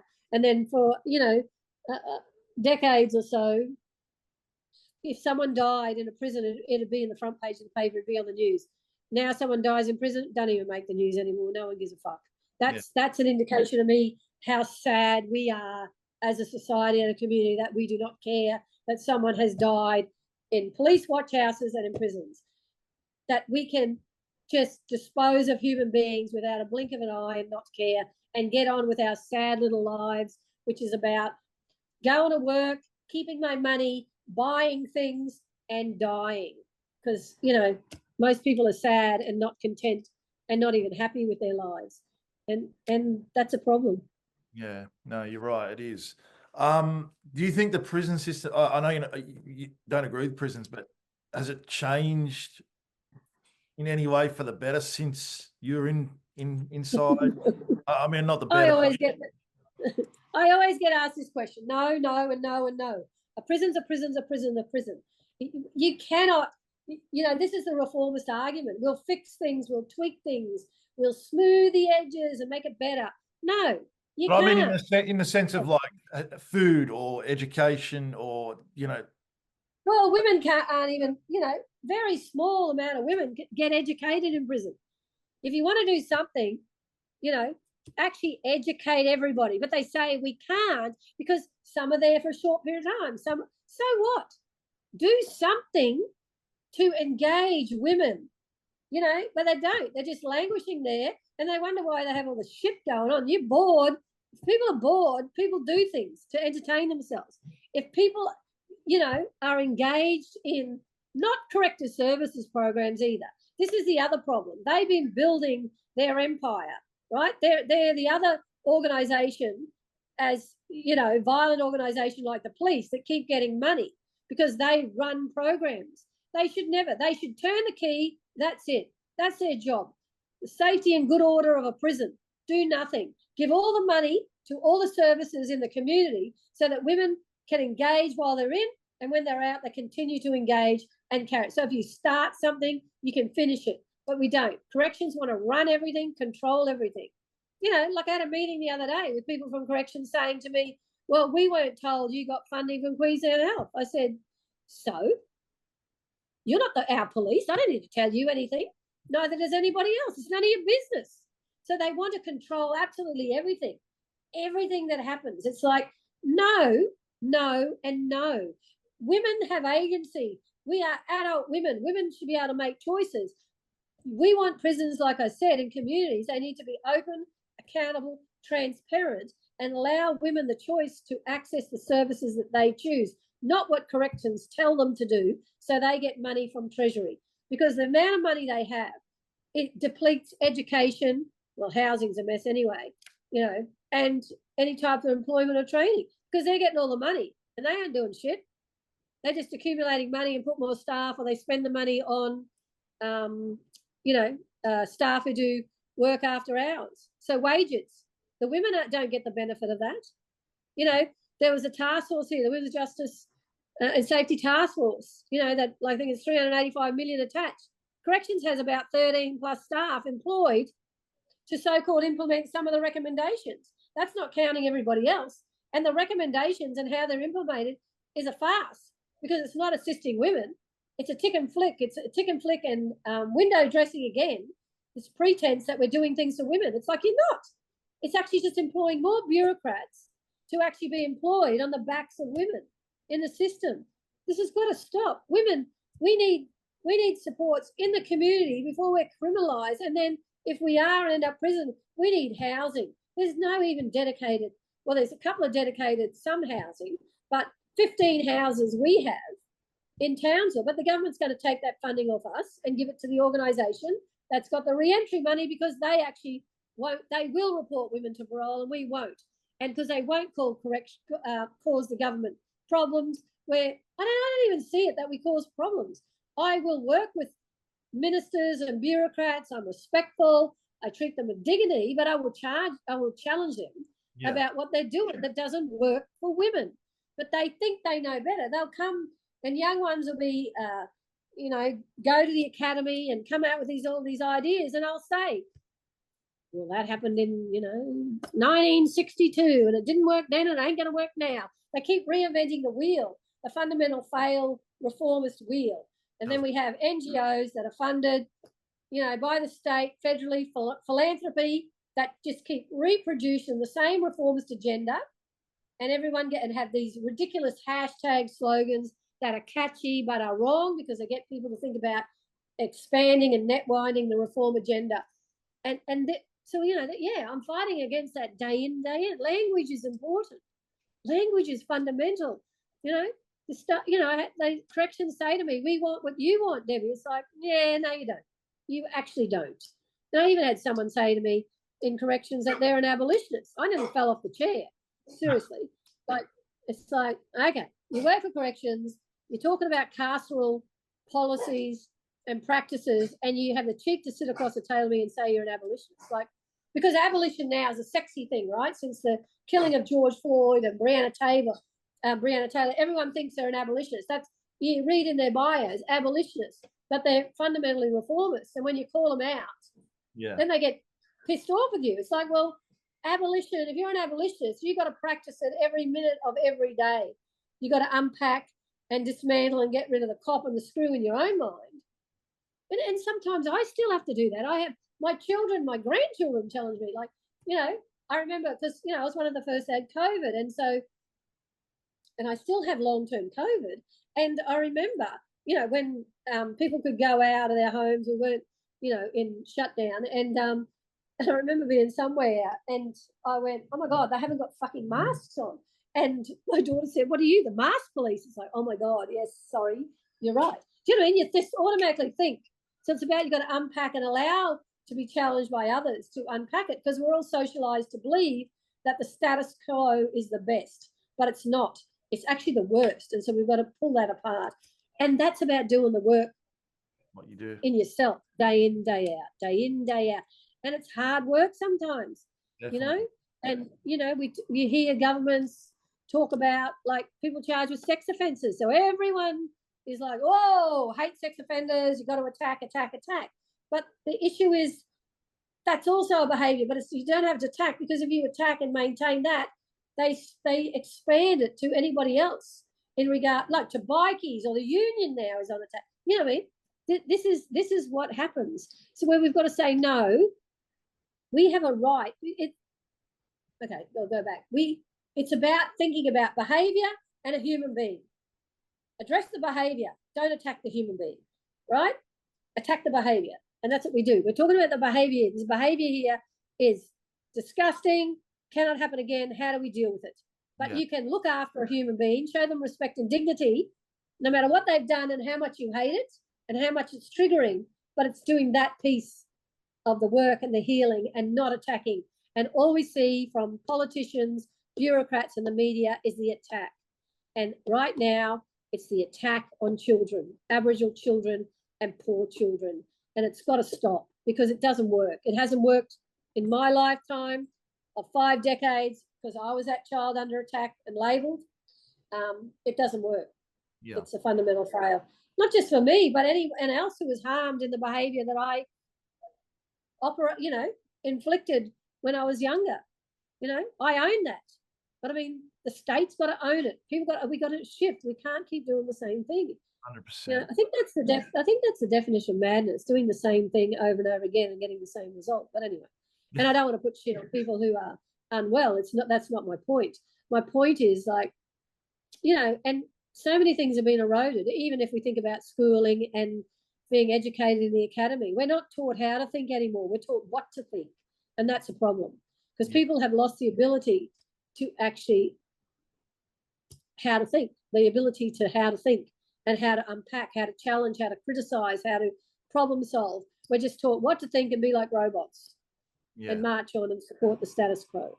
And, yeah, that's the problem with this LNP right now, with their slogan, catchy slogan, adult crime, adult time. And everyone's like, yay, yay, yay. So we're talking about what the USA did decades ago and have moved away from it. We can't even learn the lesson. You know, and people in the community say, oh, that's America, that's not us. It's like, yeah, no, it's us. We copy. You know, they said that about, you know, the other women's prison that was open at Gatton. We did a lot of work in the Gatton community about, it was a private prison. This is going to bring harm. No, we're getting jobs. You know, the local fruit and veggie guy, we're going to get the work. It's not going to work. How are you going to feed 8,000 people, women in prison and staff a day? And they're like, huh? You can't. And I said, and what it brings is the families and the social issues, because that's the families, into your community. And they're like, no, Debbie, this is not the US. It will never be like that. And sure enough, what have we got? Exactly that in those small communities. They're fundamental failures. People have lost the ability to even think or even want to think, because the prison industrial complex under racial capitalism has exported itself across all the world, all countries, rich or poor. You know, they built, I was in Samoa a number of years ago. They had a little teeny tiny prison for women with no fence, a boom gate. There was probably maybe 20 under 30 women there. And they were living in little, you know, structures as Samoan people do. But they were building because Australia went there, went to Samoa and New Zealand corrections, and we're building a massive 1,000-cage prison for people in Samoa. It's like, what the fuck for? You know, and they just fill it up and accept it, because that's what the US does, and that's what we do, is transport harm across borders over and over again. Wow. That's crazy. Do you when you're visiting prisons and things now, do you get a hard time from staff in prisons? No. No, they don't. No. No. When I go in there, like it's about the prison system. Look, I'm not having a go at individuals, okay? If an individual's done something wrong, yes, absolutely, and I'll make the complaints through the correct process. I am talking about the system, you know, because what prison also does is employ poor people who don't necessarily have an education either, to lock up their own. Yeah. Because it's basically an employment strategy. You know, we hear about building these children's prisons, and they're going to be 1,000 jobs in your community. Yay! You know, it's like, oh my God, can you not think this job is actually on the backs of children being locked up? So we can never move back from that, because it's about employment, right? And people don't want to give up their jobs. So they say we're here for the best interest of the children, but you need the child to be caged. And this is a problem. So it's just this cycle of harm that continues to allow, you know, it's that racial capitalism of us and them. So you need the us and them to build, right? To have more of the community be middle class, and they think they're going to be upper class, rich, and they're never going to be. You know, that's the reality. You're just going to be going to work day in, day out, but you need the children and the women, you know, poor people, Aboriginal people, to be caged for you to advance and pay your mortgage and put food on your table. You know, they'll know all the issues for the children, for the women, and they could feel that they sympathise, but you ask them to give up their job, tell them to all walk off and don't do the job? No way, because they have their own individual motivation for staying there. So they're not there for the children. They're not there for the women. And that's what I say. And that, yes, individual staff in general, unions can be pissed off with me, but that is the truth. Yeah. Until we, you know, you look at Hawaii, the children's prison in Hawaii, which I've been to, you know, where they reduced to have no girls. But it was about putting all the supports around the girls. And I've been there a couple of times. And when I was there the last time, there was 4 girls there. And we talked about that, because they have a bit of a different legal system and how it works. But they're working to have no children to address. They had to change laws, they had to do everything. But the piece that they had to do was find the staff other jobs, right? So the other jobs were about retraining them to support the children in the community, not be screws, you know? So it's not about saying you're going to lose your job and not have a job. We can actually create jobs to support and retrain people in the community, to build our community, reimagine our community to end harm, and also to all be remunerated and live a life together instead of greed driving. It's always about greed with racial capitalism, you know? And then you have those politicians, you know, that sprout policies and have comments that actually drive to the core of our beings of racism. You know, we've seen Dutton just this week targeting people trying to escape out of genocide of Palestine, right? We have Trump's a classic. His platform is all about racism.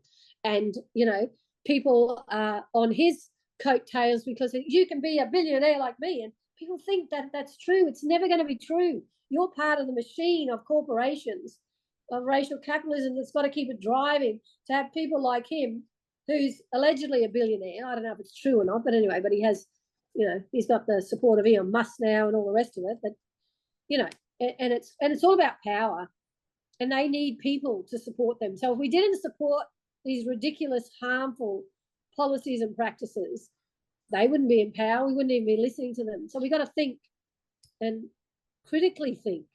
Yeah. But if you're not taught how to critically think, it becomes very difficult. Definitely.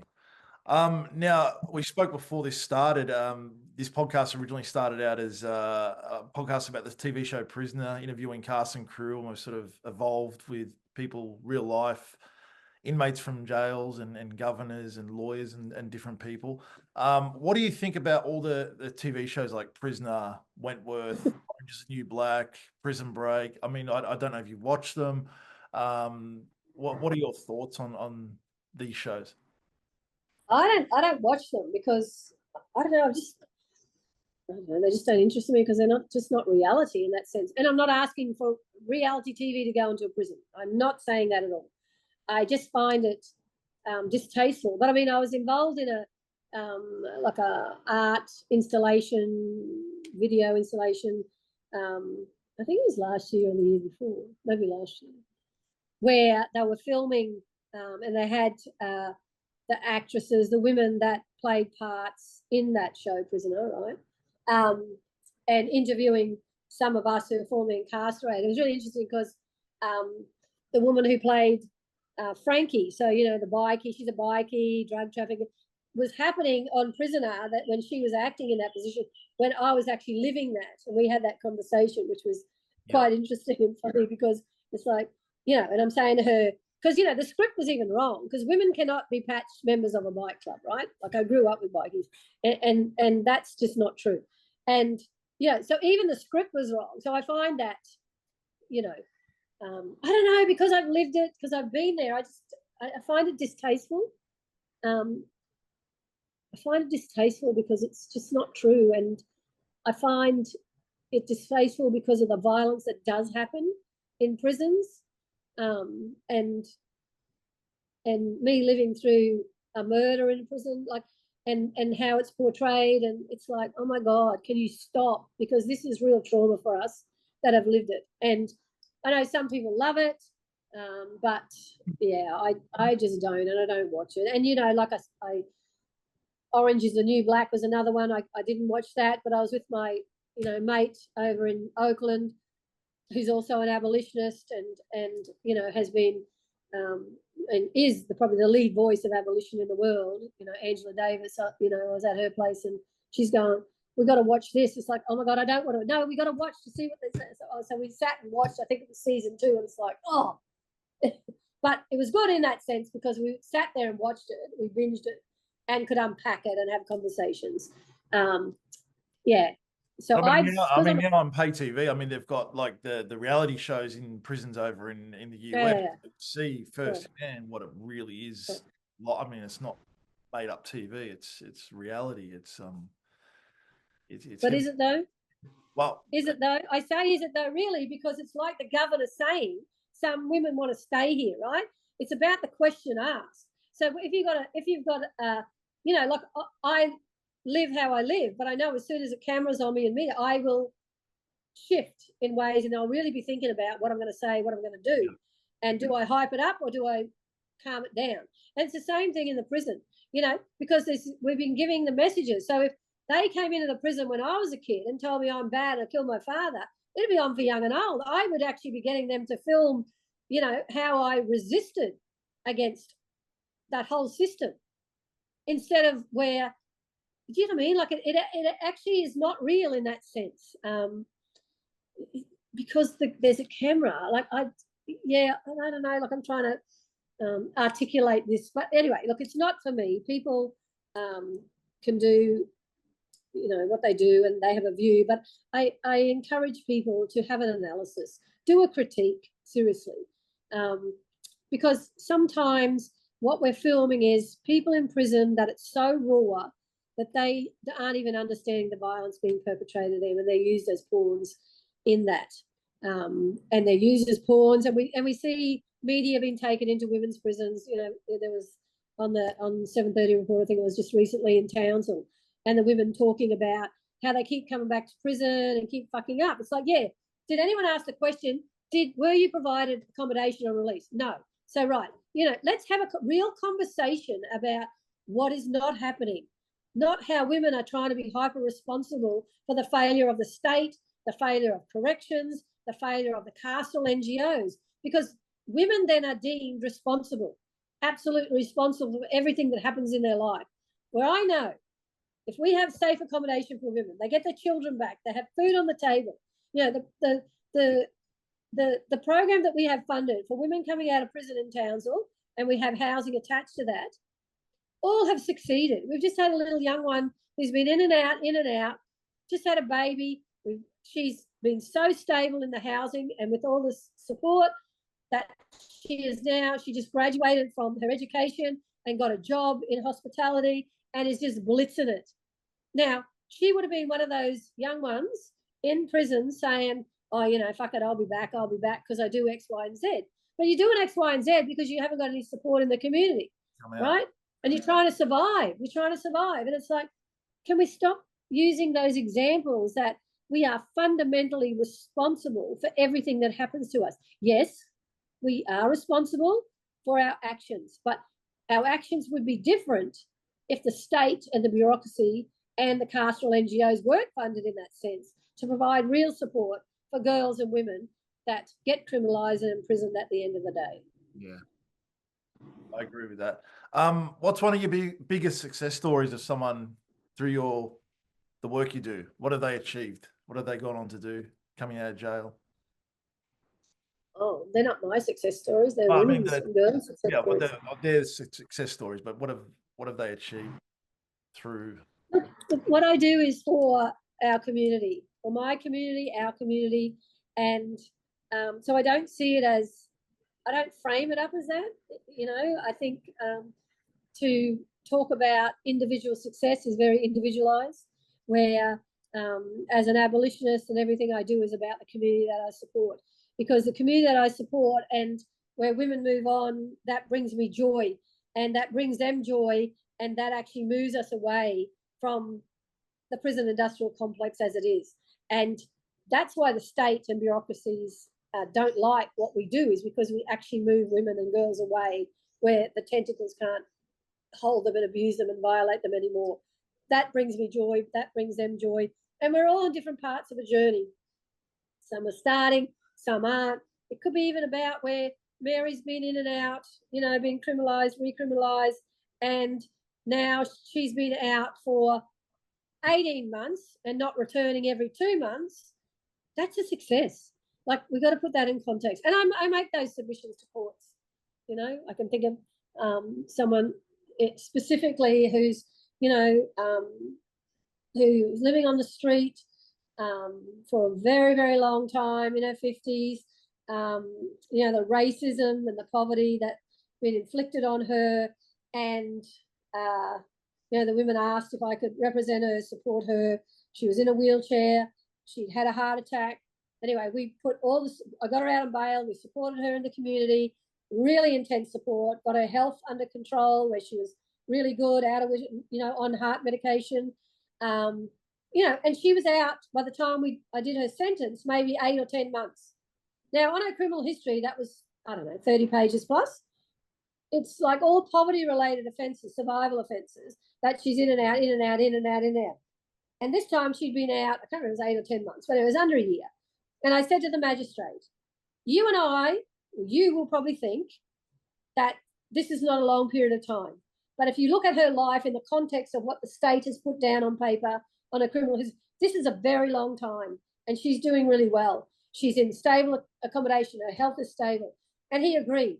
So it's about, you know, success can be measured in many different ways. And that was what, and, you know, it was so beautiful because she would rarely talk and have a conversation, right? And she had, oh my God, the abuse and children, the number of her children dying, and it was just so heartbreaking, like the harm inflicted on her throughout her life. And you know, she went down to the local community hall with one of our staff to engage, and she was interested in the choir to listen, right? And so she joined the choir. She found a voice through singing. So she would then catch the bus to the choir every week and then was part of that choir. She found her voice through song. It was beautiful. Yeah, just so beautiful. Yeah. So, you know, we do different things that we're interested in our lives. And if we have the support and the resources around us to do that, we can be who we want to be. That brings us joy, not what the state wants us to be and you know, continue to be violated because we're under the, you know, the cloud, the blackness of that harm of the state and the bureaucracy. Yeah. Wow. You've been so generous with your time. And just off prisons for a moment, what's your favorite food? Favorite meal? Well, I probably thought of two then. So butter chicken Indian or Penang chicken. Yeah. So either Thai or Indian. Yeah. Let's cook or? I do cook. Yes, I like to cook, but Joe is the cooker. He loves cooking. I think, what he loves more so is like cakes, tarts, dessert. He'll cook. And because he grew up in the orphanage, he always cooks. If there's two of us, he always cooks the biggest amount of food. It's like you don't, but it's like if you grow up with hundreds of kids, and so he doesn't cook for hundreds, but I mean, he'll cook massive amounts. So, and it's really nice because, you know, because he lives over at Minjira, and I go over there, you know, because he just loves it over there, and he hates the city, and he has bloodlines there. He's you know, bachelor from Gari, but he has bloodlines through to Minjira. So if he cooks a lot, he'll give it to the neighbours. You know, he'll cook a big key lime tart, have a slice, and give the rest away. You know, like, but I mean, that's the generosity, and that's one of the things, the generosity. Growing up in an institution, you learn to be generous and patient and care and to give to others, to share. Yeah. Amazing. What do you like to do in your spare time when you're not working? People ask me all the time. You know, I love going over to the island. You know, I've actually just because we sold our house, our family home, and so you know, we have an apartment, a small apartment now, and you know, our place over in Minjira where Joe predominantly lives, because that's where I'll eventually end up being, no doubt.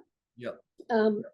So, you know, so I like, you know, I love, because I've got long-term COVID now. So I used to go to the gym all the time because that was actually to clear my head. And then, so I've been working on that with my GP and naturopath, she's both, to move out of that because it's really been debilitating, and I've been in and out of hospital with bad chest infections because of that. But so, but I mean, I just love, look, in my spare time, I just love being with my children, my grandchildren. You know, like I'm going to Melbourne next week to do a keynote at the law school. I am taking, because I was going to have the middle granny with me next week, but I'm excited because she's going to come with me. I'm taking her out of school to come down there. You know, because my grandchildren, the younger ones, have been to every protest that you could possibly imagine. Black Lives Matter marches, Stop Black Deaths in Custody, because they're Aboriginal children and Torres Strait Islander children. So we're raising them to be abolitionists and to not cause harm, and hopefully no harm is caused to them. But racism is an issue. Racism has been an issue for them in kindergartens and schools, but we do everything we can to protect them, to know that they can be anything they want to be, absolutely anything they want to be, and no one's actually going to harm them and dampen them and give them any messages that ends up being their journey where they're harmed more by the state. So anyway, so she's come with me to listen to me talk about abolition and decarceration. But she's excited because she's going on a plane. But yeah. So definitely my grannies and watching them grow to be beautiful young ones. Yeah, no, that's amazing. Before we wrap up, I just want to read something from your website. Sisters Inside responds to criminalized women and girls' needs holistically and justly. We work alongside women and girls to build them up and to give them power over their own lives We support women and girls to address their priorities and needs. We also advocate on behalf of women with governments and within the legal system to try and achieve fairer outcomes for criminalised women, girls, and their children. Do you think you'll go Australia? Well, you probably do. You work all around Australia with this organisation? I do, yes. We have, so I set up a national network of formerly incarcerated women and girls. So we have that national network. I've supported other formerly incarcerated women and women in prison to start their own organisations that are part of the national network. And I'm also part of, because we developed an international network of formerly incarcerated women. So we have over 100 women, formerly incarcerated women, in over 20 countries that are now involved. We're building. So we'll be in Bangkok, for example. We had our first face-to-face meeting due to COVID in Bogota, Colombia last year, where a number of us formerly incarcerated met, because, you know, visas are an issue, countries that you can get in and out of because of your criminal history. So we were in Bogota, Colombia, and went to the women's prison there as well, obviously, and had big meetings. But we're in Bangkok in early December, where we'll be working with other formerly incarcerated women there in Bangkok and the broader region to come and join the international network. So we have built and we have not only a national network, but an international network of formerly incarcerated women and girls. So we are building, because at the end of the day, there should be nothing about us without us. We're sick and tired of people talking about us, making decisions about us. We are competent enough to actually know what we want, what we need, and how it needs to be done. We do not need carceral agendas, and we do not need carceral NGOs to be funded. Whether they have formerly incarcerated people involved in them or not, reform is not the answer. The only answer to the question is abolition. Amazing. Your life and what you do, truly, like, amazing. Like, can't even put words on it. It's yeah. I know that's weird when you say that.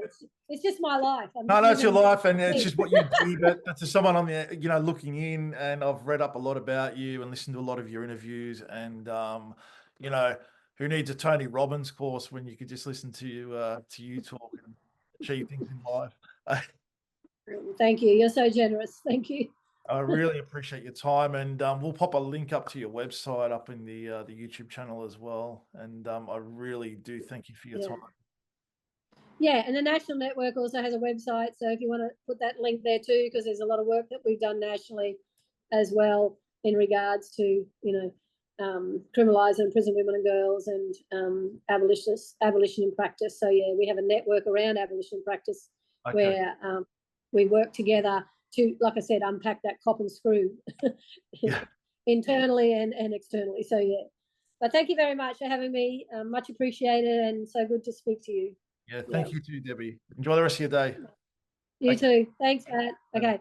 Bye. That was episode 59 of Talking Prisoner. Thank you for watching. Please like and subscribe to our YouTube channel, and share this interview everywhere you can. And it'll also be available across all the podcast platforms.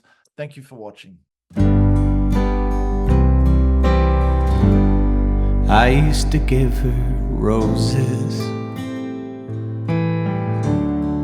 I wish I could again, but that was on the outside, and things were different then. We'd build our world together, sharing all the love we'd known, till I had to face the nightmare of waking up alone.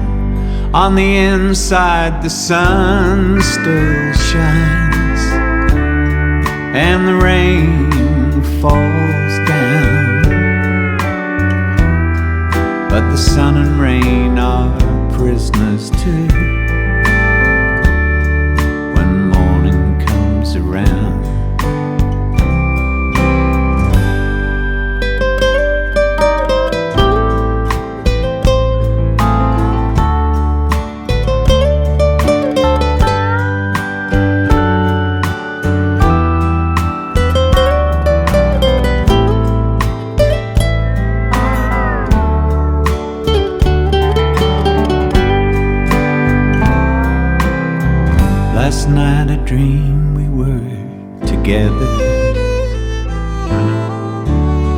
sharing all the love we'd known, till I had to face the nightmare of waking up alone. On the inside the sun still shines and the rain falls down, but the sun and rain are prisoners too when morning comes around.